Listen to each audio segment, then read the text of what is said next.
Moi je le suis en tout cas, j'espère que la communauté universitaire est prête et je ferai tout pour la convaincre que c'est le bon moment et que c'est surtout le bon projet pour l'Université de Liège. Parce que lors des premiers débats, j'ai lu attentivement tous les programmes, j'ai lu attentivement ce que proposaient tous les candidats et je n'ai pas entendu ce qui constitue pour moi les évolutions significatives qui doivent être faites pour l'Université de Liège, qui doivent être mises en œuvre pour l'Université de Liège aujourd'hui. J'ai une vision, j'ai une analyse, j'ai un diagnostic et j'aimerais le soumettre au vote de la communauté universitaire.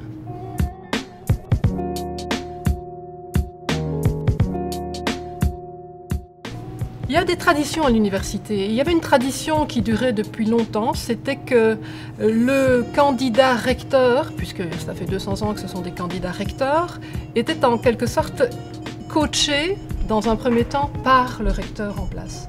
Très logiquement, je me suis d'abord inscrite dans la tradition, mais manifestement la communauté universitaire ne la veut plus. Et elle veut autre chose, le vote à personne l'exprime clairement, et j'ai essayé d'analyser cette situation et d'en tirer des conséquences.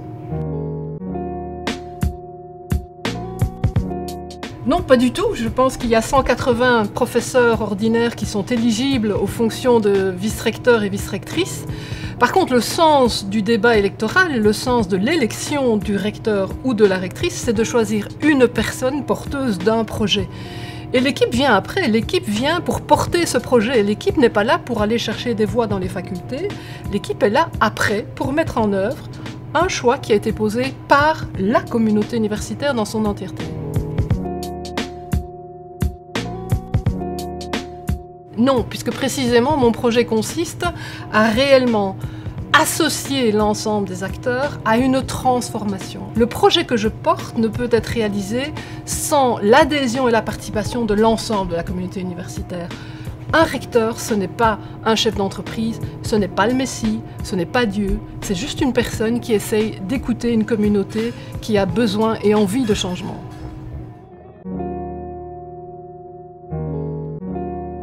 Je ne me suis jamais posé la question dans ma vie de ce qui m'était interdit ou autorisé parce que j'étais une femme. J'ai essayé de construire ma vie en étant en accord avec moi-même, avec mes valeurs.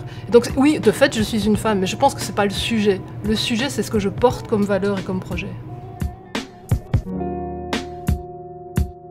Je pense que chacun doit répondre en son âme et conscience en lisant les programmes.